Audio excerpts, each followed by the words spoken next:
Bom dia, boa tarde, boa noite, pessoal. Bem-vindos e bem-vindas a mais um vídeo aqui do canal Aleatório Giratório. E hoje é dia de leitura. E qual livro vai ser lido dessa vez? Ideias para Adiar o Fim do Mundo, do Ailton Krenak. Para quem acompanha aqui o canal sabe que eu, quando escolho um livro para ler, para analisar com vocês aqui, para discutir, eu gosto também de separar um trecho para fazer uma leitura, para mostrar para vocês o estilo do autor, o ritmo de leitura, que eu pelo menos coloco, claro, cada um tem um ritmo de leitura também, mas que eu possa dessa forma ajudar com uma espécie de introdução para que você mesmo depois possa seguir lendo esse livro aí do outro lado. É uma forma de eu ajudar também a incentivar a leitura e mostrar um pouquinho mais a fundo a grandiosidade dos livros que a gente tem à disposição. Ailton Krenak ele é uma pessoa atuante, é um indígena brasileiro, indicado agora para participar da Academia Brasileira de Letras. Eu já fiz o meu comentário aqui na apresentação dizendo que eu fico feliz, por um lado, que ele está na Academia Brasileira de Letras como esse reconhecimento de um indígena. Por outro lado, eu fico triste que tenha sido só agora, porque os indígenas já produzem literatura há muito, muito tempo, antes dos portugueses chegarem aqui, porque a produção de literatura não é apenas a escrita, a literatura também é oral, e a história oral está na base da cultura dos povos tradicionais brasileiros, que a gente chama atualmente de povos indígenas. O Ailton Krenak é uma liderança, não só nacional, mas mundial.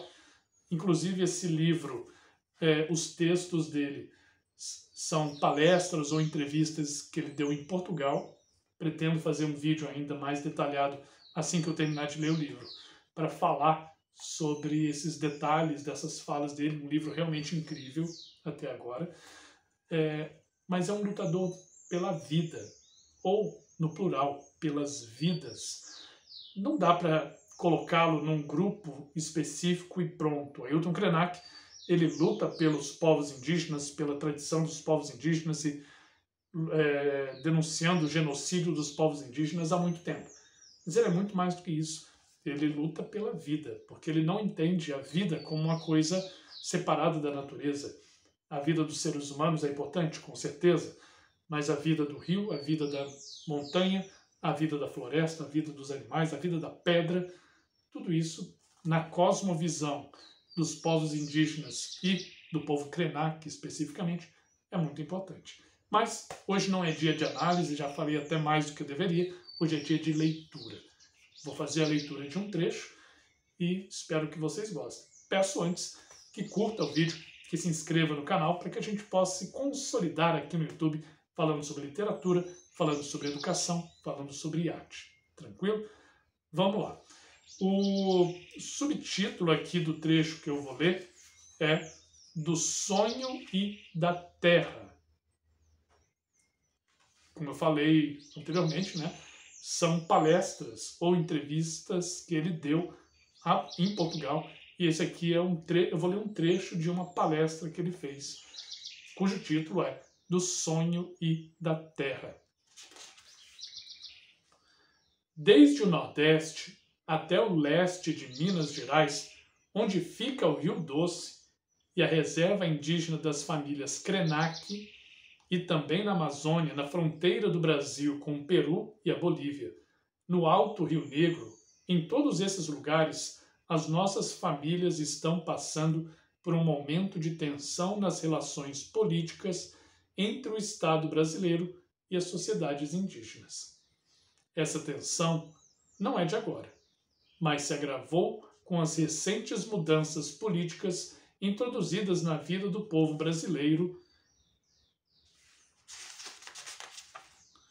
que estão atingindo de forma intensa centenas de comunidades indígenas que nas últimas décadas vêm insistindo para que o governo cumpra seu dever constitucional de assegurar os direitos desses grupos nos seus locais de origem, identificados no arranjo jurídico do país como terras indígenas. Não sei se todos conhecem as terminologias referentes à relação dos povos indígenas com os lugares onde vivem ou as atribuições que o Estado brasileiro tem dado a esses territórios ao longo de nossa história. Desde os tempos coloniais, a questão do que fazer com a parte da população que sobreviveu aos trágicos primeiros encontros entre os dominadores europeus e os povos que viviam onde hoje chamamos, de maneira muito reduzida, de terras indígenas, levou a uma relação muito equivocada entre o Estado e essas comunidades.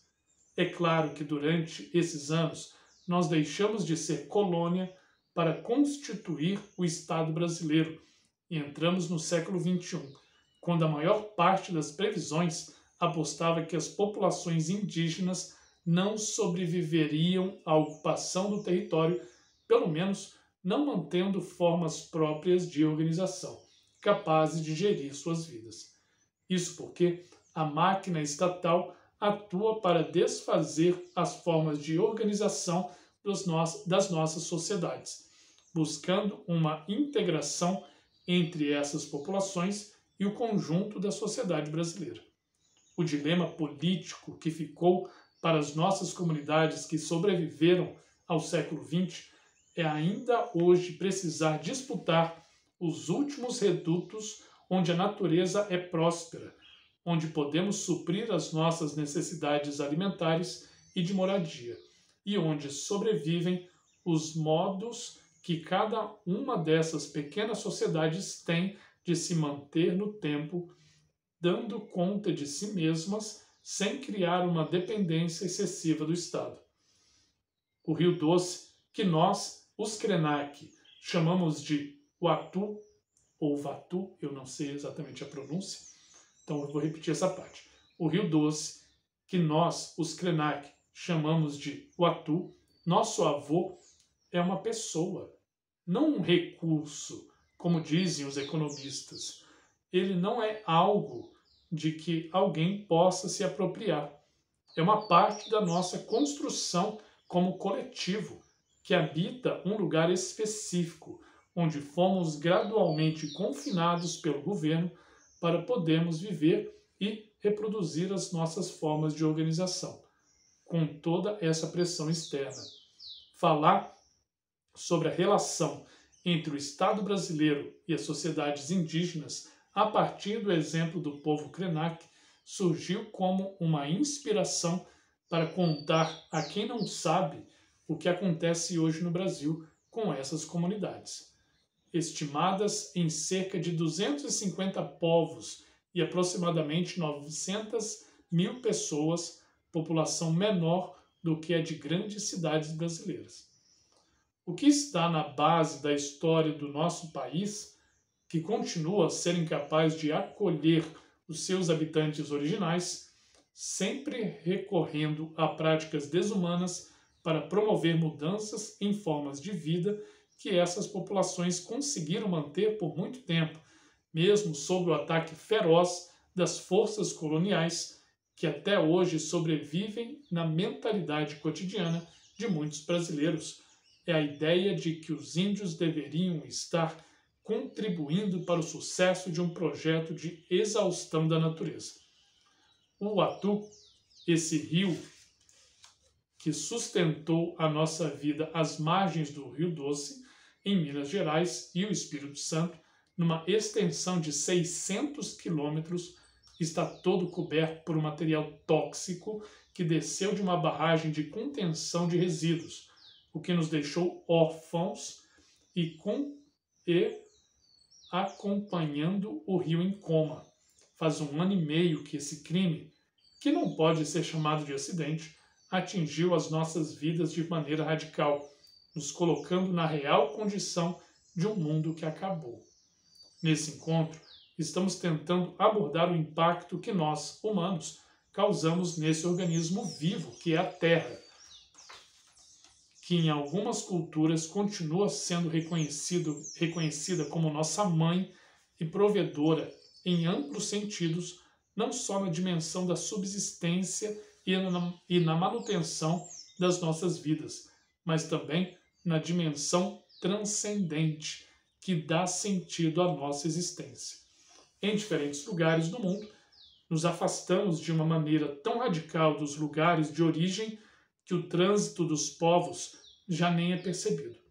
Atravessamos continentes como se estivéssemos indo ali ao lado.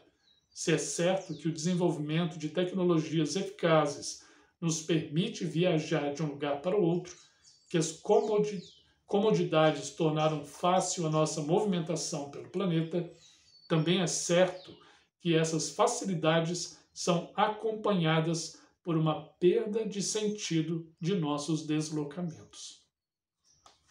E esse é um trecho desse pequeno grande livro, Ideias para Adiar o Fim do Mundo, Ailton Krenak. Ele é poético, ele é violento quando tem que ser, ele é doce e ele é incisivo, ele é o que precisa ser, necessário para a gente discutir a vida da nossa espécie e de outras espécies que coabitam essa nossa casa, que é o planeta Terra. E só tem essa. Então, pessoal, leiam, vale muito a pena. Como eu falei no outro vídeo também, eu não lembro se eu falei, na verdade, no outro vídeo. Falei. Eu peguei esse livro na biblioteca, numa escola pública. Se eu peguei, se estava disponível para mim, provavelmente vai estar disponível para vocês também. Uma leitura até então, até onde eu vi, fácil, tranquila, por isso indico muito a leitura de Ailton Krenak, Ideias para Adiar o Fim do Mundo. Tranquilo? Pessoal, muito obrigado por ficarem até aqui. Peço que curtam o vídeo, que se inscrevam no canal, para que a gente possa se consolidar aqui no YouTube, falando sobre literatura, falando sobre arte, falando sobre educação. Beleza? Abraço grande, se cuidem e até a próxima. Tchau, tchau.